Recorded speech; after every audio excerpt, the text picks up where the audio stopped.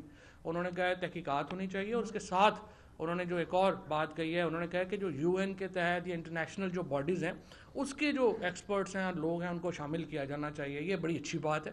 دیکھیے اس میں 3 ممالک شامل ہیں. پاکستان کے اندر تو یہی تحقیق ہوگی نا کہ پاکستان سے باہر بھیجے انہیں کیوں جانے پہ مجبور ہوئے, جو زیادہ تر لوگوں کو پہلے ہی پتہ ہے کیوں مجبور ہوئے, کس نے کہا, کیسے ہوا, یہ کوئی راز نہیں ہے. اس کے بعد UAE سے انہیں جانے کے لیے کہا گیا یا نہیں کہا گیا, ظاہر ہے اس کے لیے UAE کی ہمیں جو ہے وہ چاہیے جورسڈکشن. اس کے بعد کینیا میں جو وہاں پہنچے اور وہاں پہ جو ان کی شہادت ہوئی ہے, اس کے لیے کینیا کی جورسڈکشن چاہیے. تو آپ کو 3 ملکوں کی جورسڈکشن جو ہے وہ چاہیے, جس کے لیے ایک انٹرنیشنل پروب ہونا, انٹرنیشنل انویسٹیگیشن ہونا بہت جو ہے وہ ضروری ہے. اسی طریقے سے میں یہ سمجھتا ہوں کہ جو دیکھیے جو ہمارا لانگ مارچ کا معاملہ ہے, یا یہ معاملہ ہے کہ ہم نے جو اپنی ہماری پولیٹیکل سٹرگل ہے, یہ ہمارا فنڈامنٹل رائٹ ہے. اگر آپ احتجاج کا حق ختم کر دیتے ہیں, آپ جمہوریت ختم کر دیتے ہیں. پھر آپ جمہوریت نہیں, آپ کہیں کہ نہیں جی پاکستان میں جمہوریت نہیں ہے, ہم کوئی اور سسٹم جو ہے وہ لانا چاہتے ہیں. لیکن اگر جمہوریت ہے تو پھر دیکھیں یہ نہیں ہو سکتا کہ پاکستان کے لوگ کوئی اور فیصلہ کریں اور ہماری اشرافیہ کوئی اور فیصلہ کرے. یہ جو بلاول بھٹو جب یہاں پہ لاہور میں آتا ہے تو اس کا ورژن اور ہو جاتا ہے, اسلام آباد پہنچتا ہے, پتہ لگتا ہے میرے کیس لگے ہوئے ہیں, ابو بتاتے ہیں کہ بیٹا یہ نوکری تے نال نخرا نہیں ہو سکتا, اس طرح نہ کرو. 3 دن ہو گیا معافیاں مانگی جا رہا ہے, اینا وڈا انقلابی. بات یہ ہے یہ لوگ سارے مجبوری میں یہ جو کر رہے ہیں نا, ان کے یہ مجبوری میں کر رہے ہیں. ایک جو شہباز شریف کا, نواز شریف کا, مریم کا, سب کو کریکٹر پتہ ہے, سب کو پتہ ہے یہ فوج کے کتنے سگے ہیں. ڈان لیکس سے لے کر کے میمو گیٹ سے لے کے ان سب کا ہمیں پتہ ہے, ان کی پاکستان سے وفاداری کا بھی سب کو پتہ ہے. اس لیے فیصلے پاکستان کے عوام کو کرنے دیں. یہ نہیں ہو سکتا کہ عوام کا ہم ہوں تو جمہوریت میں, دیکھیں نا بڑی سمپل ہے, یا تو ہمیں بتا دیں جمہوریت نہیں کوئی اور سسٹم ہے چلیں ہم اس میں رہیں گے. آپ کہہ رہے ہیں کہ جی جمہوریت ہوگی لیکن فیصلے پاکستان کے اشرافیہ کے پاس ہوں گے, بند کمروں میں فیصلے ہوں گے. یہ آدھا تتر آدھا بٹیر نہیں چل سکتا. حقیقی آزادی کا جو انشاءاللہ مارچ ہے کل سے شروع ہو رہا ہے, پاکستان کے عوام اس مارچ میں ایک دفعہ پھر یہ ثابت کریں گے کہ وہ پاکستان میں جمہوریت کے ساتھ کھڑے ہیں, شخصی آزادیوں کے ساتھ کھڑے ہیں. پاکستان کا مستقبل ایک جمہوری ملک کا ہے, پاکستان کا مستقبل شخصی آزادیوں کے اوپر ہے, جہاں پہ آزادی اظہار رائے کی آزادی ہوگی, جہاں پہ ہر شخص کو بات کرنے کی آزادی ہوگی, اور وہ غائب نہیں ہو جائے گا, وہ قتل نہیں ہو جائے گا, اس کو مار نہیں دیا جائے گا. یہ وہ پاکستان ہے جس کی سٹرگل ہے, اور انشاءاللہ کل سے اس جدوجہد کا آخری فیز شروع ہوگا. شری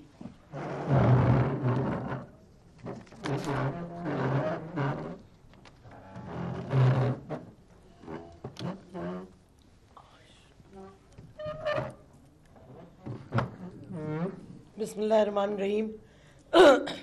میں نے بات کرنی تھی صرف ارشد شریف پہ, کیونکہ کافی لوگوں کو پتہ بھی ہے کہ میرا بہت پرانا تعلق تھا ارشد شریف کے ساتھ.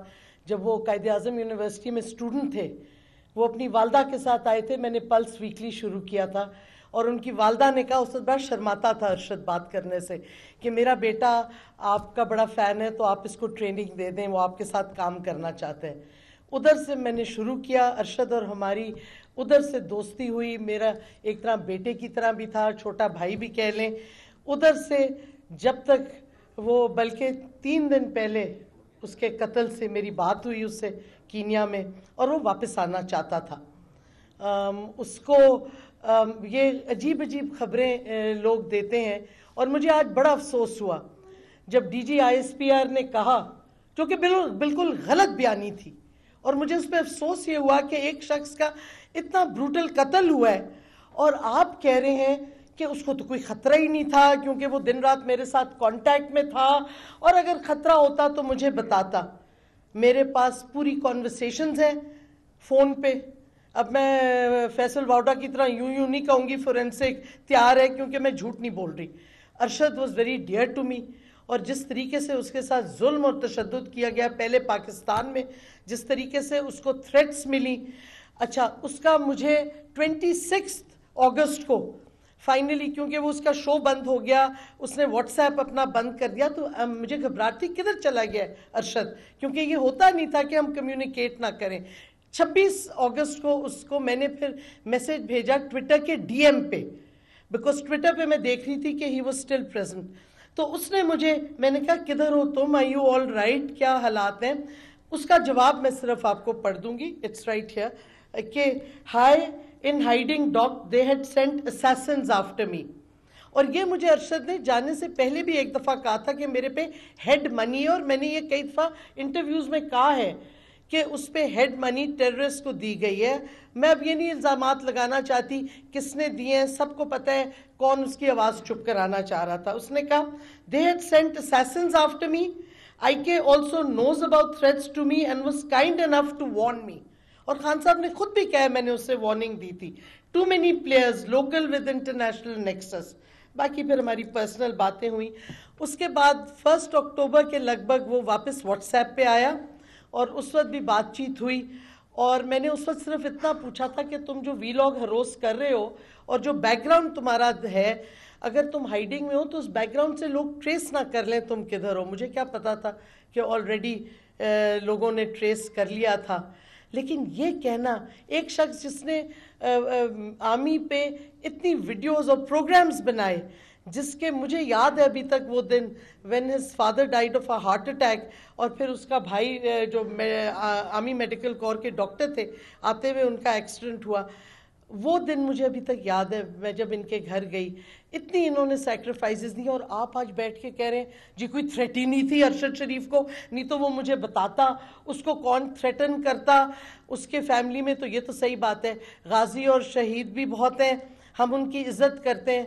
خیر عزت تو آپ نے کیا دکھائی، اس کی شہادت آپ نے کروا دی. اس کو بروٹل ٹارگیٹڈ مرڈر جس نے بھی کیا ہے وہ وہی ہیں جنہوں نے تھریٹن کیا.